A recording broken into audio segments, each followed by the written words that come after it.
দেশের পতাকা উড়িয়ে মিছিলে মিছিলে মার্চে এগিয়ে যাচ্ছে লাখো ছাত্র জনতা। স্বৈরাচারের বুলেটের আঘাতে শহীদের নাম, শ্রদ্ধা আর সম্মানে যারা গেঁথেছে মনে, প্লাকার্ডে প্লাকার্ডে তাদের চিরস্মরণীয় রাখার প্রাণবন্তকর চেষ্টা তাদের।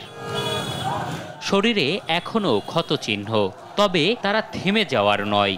বুলেটের সামনে বুক পেতে যে অর্জন তা ধরে রাখার প্রত্যয় সবার। অংশগ্রহণ ছিল শহীদ পরিবারেরও। সন্তান, ভাই বা স্বজনহারাদের শোক যেন দেশ গঠনের শক্তি। রয়েছে হত্যাকারীদের দেশে এনে বিচারের দাবি।